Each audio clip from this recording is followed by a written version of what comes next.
ಕಾಂಗ್ರೆಸ್ ಅಲ್ಲಿ ಮತ್ತೆ ರಮ್ಯಾ ಚೈತ್ರ ಕಾಲ ಎಂಎಲ್ಸಿ ಮಾಡೋಕೆ ಸಿದ್ಧವಾಗಿದೆಯಾ ಹೈಕಮಾಂಡ್ ರಾಜ್ಯ ರಾಜಕೀಯ ವಲಯದಲ್ಲಿ ಹಲವು ಲೆಕ್ಕಾಚಾರ ಇದೇ ಕ್ಷಣದ ವಿಶೇಷ ರಮ್ಯಾ ಇಸ್ ಬ್ಯಾಕ್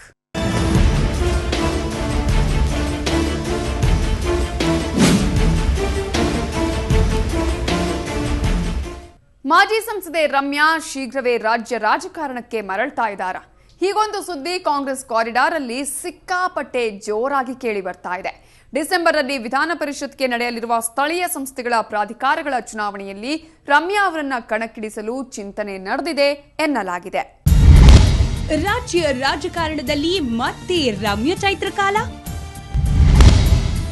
ಎಂಎಲ್ಸಿ ಆಗ್ತಾರ ಮಾಜಿ ಸಂಸದೆ ಎಸ್ ರಾಜ್ಯ ಕಾಂಗ್ರೆಸ್ನಲ್ಲಿ ಈಗ ಮಾಜಿ ಸಂಸದೆ ರಮ್ಯಾರದ್ದೇ ಚರ್ಚೆ ಕಳೆದ ಲೋಕಸಭಾ ಚುನಾವಣೆಯಲ್ಲಿ ಸೋಲುಂಡ ಬಳಿಕ ಮಂಡ್ಯದಿಂದ ಮಾಯವಾಗಿದ್ದ ರಮ್ಯಾ ರಾಜ್ಯದಲ್ಲೂ ಕಾಣಿಸಿಕೊಂಡಿರಲಿಲ್ಲ ಲಂಡನ್ಗೆ ತೆರಳಿದ್ದ ರಮ್ಯಾ ಕಳೆದ ತಿಂಗಳಷ್ಟೇ ಬೆಂಗಳೂರಿನಲ್ಲೊಮ್ಮೆ ಕಣ್ಣಿಗೆ ಬೆದ್ದಿದ್ರು ಇದೀಗ ರಮ್ಯಾಗೆ ಪುನರ್ವಸತಿ ಕಲ್ಪಿಸುವ ಕೆಲಸಕ್ಕೆ ಸಿದ್ಧತೆ ನಡೆದಿದೆ ಅನ್ನೋ ಸುದ್ದಿ ಸಾಕಷ್ಟು ಸೌಂಡ್ ಮಾಡ್ತಿದೆ ಹೈಕಮಾಂಡ್ ಸೂಚನೆಯಂತೆ ಈ ವರ್ಷಾಂತ್ಯಕ್ಕೆ ವಿಧಾನ ಪರಿಷತ್ನ 25 ಸ್ಥಳೀಯ ಸಂಸ್ಥೆಗಳ ಪ್ರಾಧಿಕಾರಗಳ ಸ್ಥಾನಗಳಿಗೆ ಚುನಾವಣೆ ನಡೆಯುತ್ತೆ ಈ ವೇಳೆ ರಮ್ಯಾ ಸ್ಪರ್ಧಿಸಲಿದ್ದಾರೆ ಅನ್ನೋ ಮಾತುಗಳು ಕೇಳಿ ಬರ್ತಿದೆ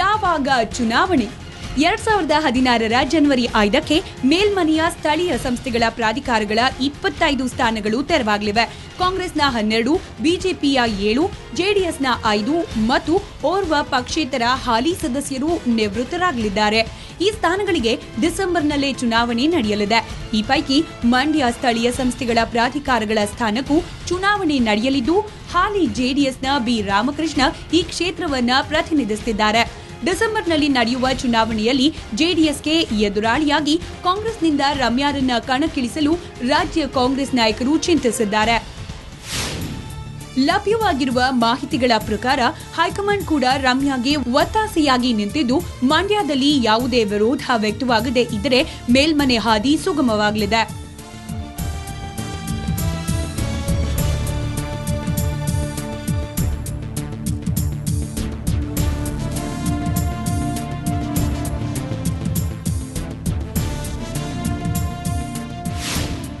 ಒಂದು ವೇಳೆ ಮಂಡ್ಯದ ಜಿಲ್ಲಾ ರಾಜಕೀಯ ಲೋಕಸಭಾ ಚುನಾವಣೆಯ ಬಳಿಕ ರಮ್ಯಾ ಬಗ್ಗೆ ಮಂಡ್ಯದಲ್ಲಿ ಮೂಡಿರುವ ಜನಾಭಿಪ್ರಾಯದಿಂದಾಗಿ ಮಂಡ್ಯದಿಂದಲೇ ರೀ ಎಂಟ್ರಿಗೆ ತೊಂದರೆಯಾದರೆ ಉಳಿದ 24 ಕ್ಷೇತ್ರಗಳ ಪೈಕಿ ಯಾವುದಾದ್ರೊಂದು ರಮ್ಯಾರಿಗೆ ಪೂರಕವಾಗಿರುವ ಕ್ಷೇತ್ರದಿಂದ ಟಿಕೆಟ್ ಕೊಟ್ಟು ಗೆಲ್ಲಿಸಿಕೊಳ್ಳುವ ಲೆಕ್ಕಾಚಾರ ಕೂಡ ರಾಜ್ಯ ಕಾಂಗ್ರೆಸ್ನಲ್ಲಿ ನಡೆದಿದೆ ಒಟ್ಟಾರೆ ಯಾವುದೇ ತಕರಾರಿಲ್ಲದೆ ರಮ್ಯಾ ಪರಿಷತ್ ಪ್ರವೇಶಿಸುವಲ್ಲಿ ಯಶಸ್ವಿಯಾದರೆ ಮೇಲ್ಮನೆಯಲ್ಲಿ ತಾರಾ ರಂಗು ಮತ್ತಷ್ಟು ಹೆಚ್ಚುವುದಂತೂ ನಿಜ ಕಿರಣ್ ಹನಿಯಾಡ್ಕ ಪೊಲಿಟಿಕಲ್ ಬ್ಯೂರೋ ಸುವರ್ಣ ನ್ಯೂಸ್ ಸ್ಯಾಂಡಲ್ವುಡ್ ಅಲ್ಲಿ ಹೀರೋಯಿನ್ ಆಗಿದ್ದ ರಮ್ಯಾ ದಿವ್ಯ ಸ್ಪಂದನ ಏಕಾಏಕಿ ರಾಜಕೀಯ ಪ್ರವೇಶಿಸಿ ಸಂಸದೆಯಾಗುವ ಮಟ್ಟಕ್ಕೆ ಬೆಳೆದ್ರು ರಾಜಕೀಯ ಪ್ರವೇಶಿಸಿದಷ್ಟೇ ವೇಗದಲ್ಲಿ ಸೈಡ್ ಲೈನ್ ಆಗಿ ಹೋದ ರಮ್ಯಾ ರಾಜಕೀಯದ ಹೆಜ್ಜೆಗಳ ಹಿನ್ನೋಟ ಇಲ್ಲಿದೆ ನೋಡಿ ಬ್ಲಾಕ್ ಕಾಂಗ್ರೆಸ್ ಅಧ್ಯಕ್ಷೆಯಾಗಿ ರಾಜಕೀಯಕ್ಕೆ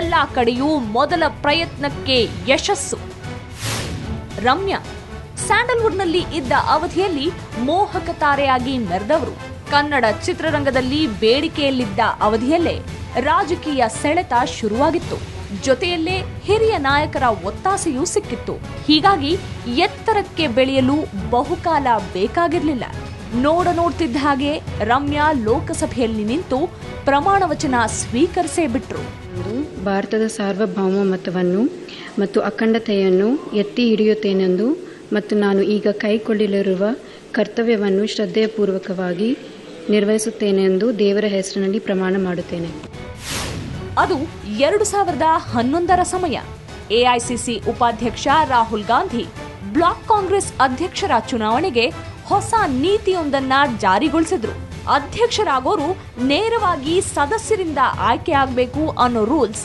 ರಮ್ಯಾಗೆ ವರದಾನವಾಯಿತು ಆಗಷ್ಟೇ ಕಾಂಗ್ರೆಸ್ ಪ್ರಾಥಮಿಕ ಸದಸ್ಯತ್ವ ಪಡೆದಿದ್ದ ರಮ್ಯಾ ಬೆಂಗಳೂರಿನ ಶಾಂತಿನಗರ ಬ್ಲಾಕ್ ಕಾಂಗ್ರೆಸ್ ಅಧ್ಯಕ್ಷ ಸ್ಥಾನಕ್ಕೆ ಕಣಕ್ಕಿಳಿದಿದ್ದಲ್ಲದೆ ಬ್ಲಾಕ್ ಕಾಂಗ್ರೆಸ್ ಅಧ್ಯಕ್ಷರಾಗಿ ಆಯ್ಕೆಯೂ ಆದ್ರು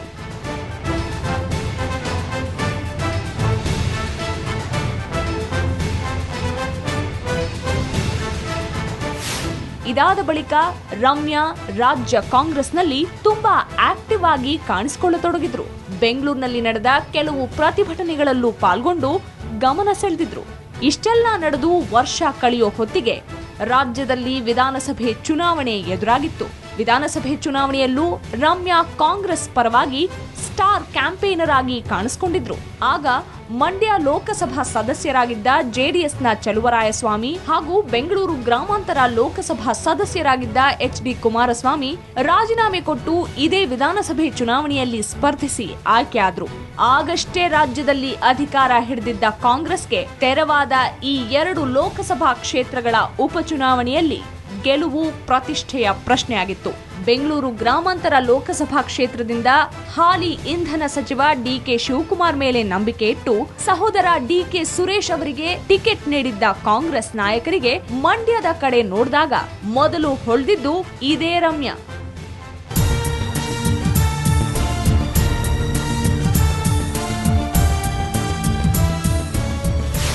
ಹಾಗೆ ನೇರವಾಗಿ ಲೋಕಸಭೆ ಚುನಾವಣೆಗೆ ಟಿಕೆಟ್ ಪಡೆದ ರಮ್ಯಾ ಪರವಾಗಿ ಇಡೀ ಸಚಿವ ಸಂಪುಟ ಆದಿಯಾಗಿ ರಾಜ್ಯ ಕಾಂಗ್ರೆಸ್ ಗಣವೇ ಮಂಡ್ಯದಲ್ಲಿ ಬೀಡು ಬಿಟ್ಟು ಪ್ರಚಾರ ನಡೆಸಿ ಜೆಡಿಎಸ್ ಕೋಟೆಯನ್ನ ಭೇದಿಸಿತ್ತು.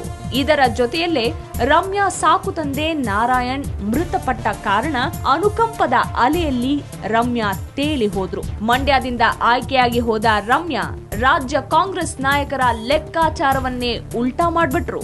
ಹೈಕಮಾಂಡ್ ಸಂಪರ್ಕ ಪಡೆದು ಮಂಡ್ಯ ಜಿಲ್ಲಾ ಹಾಗೂ ರಾಜ್ಯ ಕಾಂಗ್ರೆಸ್ ನಾಯಕರನ್ನ ನಿರ್ಲಕ್ಷಿಸಿದ್ದಲ್ಲದೆ ತಾವೇ ಒಂದಷ್ಟು ಕ್ಷೇತ್ರಗಳಲ್ಲಿ ಅಭಿವೃದ್ಧಿ ಕಾರ್ಯಕ್ಕೆ ಮುಂದಾದ್ರು.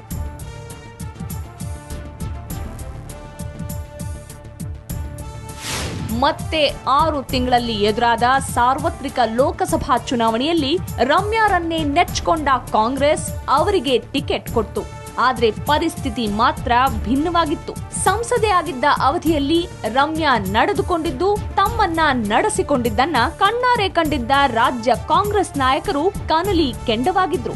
ಆದ್ರೂ ಕೂಡ ರಮ್ಯಾ ಪ್ರಭಾವ ಹೈಕಮಾಂಡ್ ಮಟ್ಟದಲ್ಲಿ ಎಷ್ಟಿತ್ತು ಅಂದ್ರೆ ಎಐಸಿಸಿ ಉಪಾಧ್ಯಕ್ಷ ರಾಹುಲ್ ಗಾಂಧಿ ಮಂಡ್ಯ ಕ್ಷೇತ್ರದಲ್ಲಿ ಬಂದು ರಮ್ಯಾ ಪರ ಮತಯಾಚಿಸಿ ಹೋಗಿದ್ರು.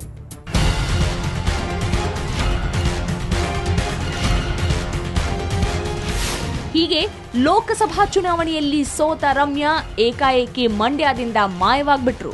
ಅತ್ತ ಸ್ಯಾಂಡಲ್ವುಡ್ ನಲ್ಲೂ ಒಂದಷ್ಟು ಕಿರಿಕ್ಗಳ ಜೊತೆಯಲ್ಲಿ ರಮ್ಯಾ ರಾಜ್ಯದಿಂದಲೇ ಕಾಲ್ಕಿತ್ತಿದ್ರು. ಲಂಡನ್ ನಲ್ಲಿ ಸುಮಾರು 8 ತಿಂಗಳ ಕಾಲ ರಮ್ಯಾ ಟಿಪ್ಪು ಸುಲ್ತಾನ್ ಕುರಿತ ರಾಜಕೀಯ ಕೋರ್ಸ್ ನಲ್ಲಿ ನಿರತರಾಗಿದ್ದಾರೆ ಅಂತ ಹೇಳಲಾಗ್ತಿತ್ತಾದ್ರೂ ಯಾವುದೂ ಖಚಿತಪಟ್ಟಿರಲಿಲ್ಲ. ಇದೀಗ ರೈತರ ಆತ್ಮಹತ್ಯೆ ವಿಚಾರದಲ್ಲಿ ಏಕಾಏಕಿ ಎಸ್.ಎಂ. ಕೃಷ್ಣ ಅಖಾಡಕ್ಕಿಳಿದಿರೋ ಮರುದಿನವೇ ಮಂಡ್ಯದಿಂದ ಮತ್ತೆ ರಮ್ಯಾ ಮರು ಎಂಟ್ರಿ ಬಗ್ಗೆ ಸುದ್ದಿ ಕೇಳಿಬಂದಿರೋದು ರಾಜ್ಯ ರಾಜಕೀಯ ವಲಯದಲ್ಲಿ ಹಲವು ಸಮೀಕರಣಗಳನ್ನ ಸೃಷ್ಟಿಸಿದೆ. ರಮ್ಯಾ ರಾಜಕೀಯ ಜೀವನ ಕೂಡ ಒಂದು ರೀತಿ ಸಿನಿಮಾದಂತೆ ಸಾಗಿತ್ತು. ಏರಿದಷ್ಟೇ ಎತ್ತರದಲ್ಲಿ ರಮ್ಯಾ ಇಳಿತವನ್ನು ಕೂಡ ಕಂಡ್ರು. ಇದೀಗ ಮತ್ತೆ ರಮ್ಯಾಗೆ ರಾಜಕೀಯ ಪುನರ್ವಸತಿಯ ಸುದ್ದಿ ಕೇಳಿಬರ್ತಿದೆ.